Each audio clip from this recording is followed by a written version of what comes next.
नमस्कार, स्वागत है study with Ravi YouTube channel में। आज पढ़ेंगे चंद्रधर शर्मा गुलेरी से संबंधित महत्वपूर्ण प्रश्न।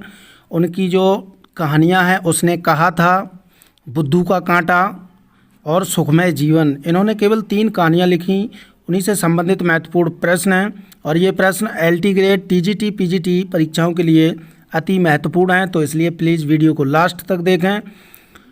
चैनल पर पहली बार आए हैं तो प्लीज़ चैनल को सब्सक्राइब कर लें और बेल आइकन जरूर दबा लें। तो चलिए शुरू करते हैं। पहला प्रश्न है, बुद्धू का कांटा रचना है बालकृष्ण भट्ट की, चंद्रधर शर्मा गुलेरी की, या फिर जयप्रकाश नारायण की, या फिर नामवर सिंह की। तो इसका सही आंसर है चंद्रधर शर्मा गुलेरी की। अगला प्रश्न है, चंद्रधर शर्मा गुलेरी किस सदी के प्रमुख लेखक थे? 15वीं सदी के, या फिर 16वीं सदी के, या फिर 19वीं सदी के, या फिर 20वीं सदी के। तो इसका सही आंसर है, जो चंद्रधर शर्मा गुलेरी थे वो थे 20वीं सदी के लेखक। अगला प्रश्न है, गुलेरी जी ने कुल कितनी कहानियाँ लिखी? 1, 2, या फिर 3, या फिर 4। तो इसका सही आंसर है, अभी बताया भी था कि गुलेरी जी ने जो है 3 कहानियां लिखी थी। अगला प्रश्न है, निम्न में से कौन सी रचना गुलेरी जी की नहीं है? सुखमय जीवन, बुद्धू का कांटा, उसने कहा था, हारे को हरिनाम। तो इसका सही आंसर है, हारे को हरिनाम जो रचना है वो चंद्रधर शर्मा गुलेरी की नहीं है। सुखमय जीवन, बुद्धू का कांटा, उसने कहा था, ये तीनों रचनाएं चंद्रधर शर्मा गुलेरी की हैं। अगला प्रश्न है, उसने कहा था कहानी है युद्ध की कहानी, दिव्य प्रेम की कहानी, या फिर प्रेम पर बलिदान होने की कहानी, या फिर इनमें से सभी। तो इसका सही आंसर है इनमें से सभी। अगला प्रश्न है, उसने कहा था कहानी के नायक हैं लहना सिंह, बोधा सिंह, बजीरा सिंह, या फिर हजारा सिंह। तो इसका सही आंसर है, उसने कहा था कहानी के जो नायक हैं वो हैं लहना सिंह। अगला प्रश्न है, उसने कहा था किस प्रकार की कहानी है? चरित्र प्रधान, कर्म प्रधान, या फिर धर्म प्रधान, या फिर वात्सल्य प्रधान। तो इसका सही आंसर है, उसने कहा था जो कहानी है वो है चरित्र प्रधान। अगला प्रश्न है, उसने कहा था कहानी में किस शहर का चित्रण है? अमृतसर का, लुधियाना का, या फिर जयपुर का, या फिर लखनऊ का। तो इसका सही आंसर है, उसने कहा था कहानी में जो जिस शहर का चित्रण किया गया है वो है अमृतसर, पंजाब। अगला प्रश्न है, लहना सिंह के गांव का क्या नाम है? मगरे, मांझे, कटरा, या फिर तेलघरिया। तो इसका सही आंसर है, लहना सिंह के गांव का नाम है मांझे।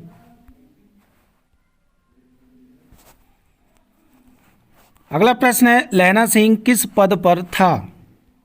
सूबेदार के पद पर, लेफ्टिनेंट के, या फिर जमादार के, या फिर मेजर के। तो इसका सही आंसर हो जाएगा जमादार के पद पर लहना सिंह था। अगला प्रश्न है, लहना सिंह की मृत्यु किसकी गोद में हुई? कीरत सिंह की, वजीरा सिंह की, या फिर अतर सिंह की, या फिर महीप सिंह की। तो इसका सही आंसर है, लहना सिंह की जो मृत्यु हुई थी वो हुई थी वजीरा सिंह की गोद में।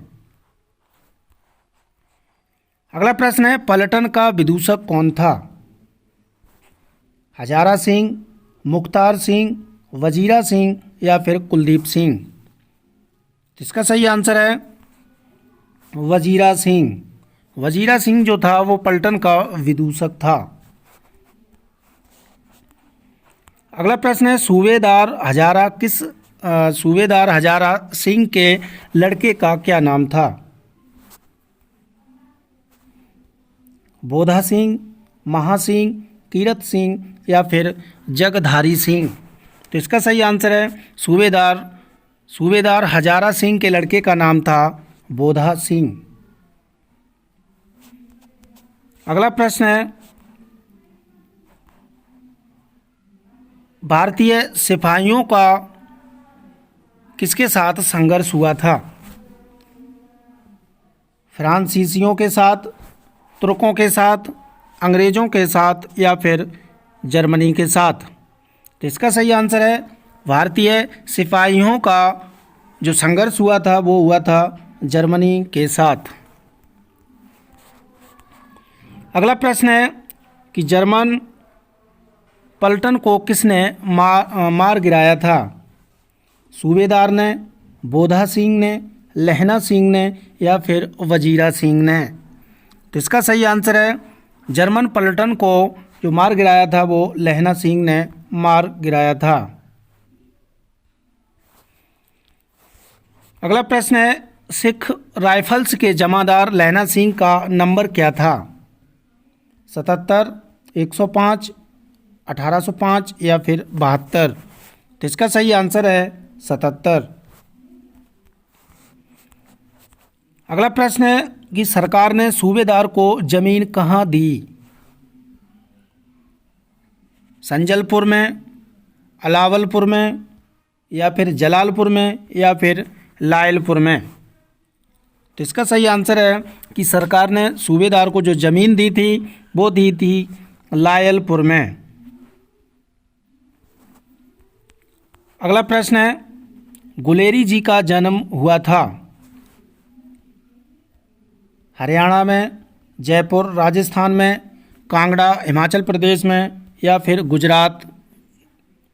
तो इसका सही आंसर है चंद्रधर शर्मा गुलेरी का जो जन्म हुआ था वो हुआ था जयपुर में। अगला प्रश्न है, सुखमय जीवन किसकी रचना है?